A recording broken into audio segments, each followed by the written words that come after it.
अगर आप सब चाहते हैं जीतराज प्रेमी के वीडियो आप सब तक पहले पहुंचे तो लाल बटन को दबाकर चैनल को सब्सक्राइब जरूर कर ले और साथ में बेल आइकन को दबाना ना भूलें।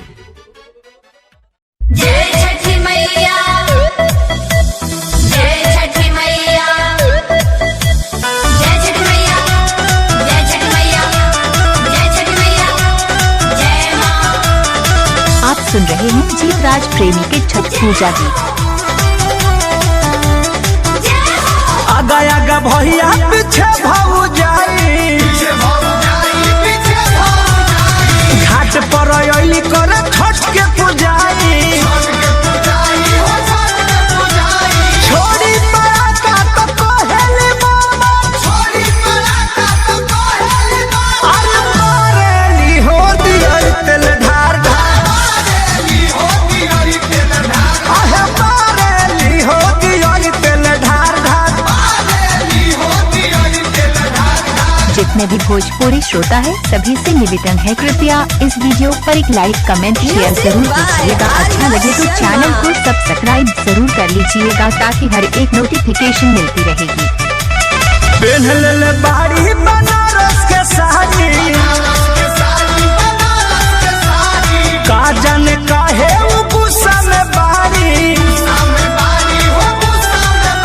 आप सुन रहे हैं जीतराज प्रेमी के छठ पूजा गीत। पहनले बाड़ी बनारस के साड़ी, का जाने काहे उ गुस्सा में बाड़ी। देतारी और भपानी में खा खा,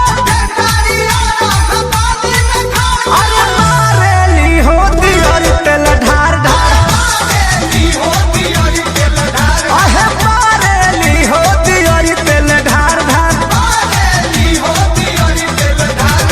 इलाका जहाँ का भी होगा धमाका तो जीतराज प्रेमी का ही होगा।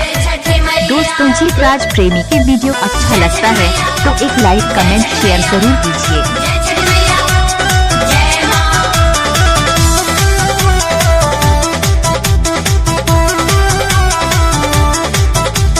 कृष्णा बेदर्दी पर मुझसे लड़े, DJ Ajit, DJ Ajit, DJ Ajit.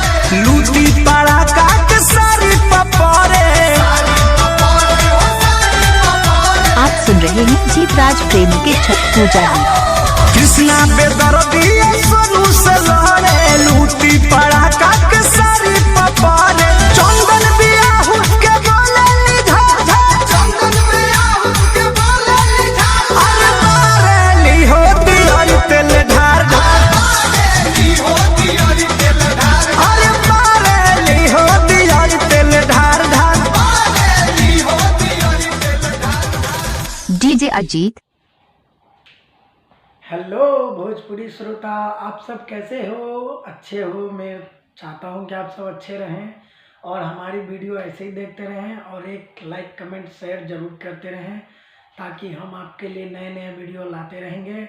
और जीतराज प्रेमी चैनल को सब्सक्राइब करना ना भूलिएगा और साथ में बेल घंटा को ज़रूर दबा दीजिएगा।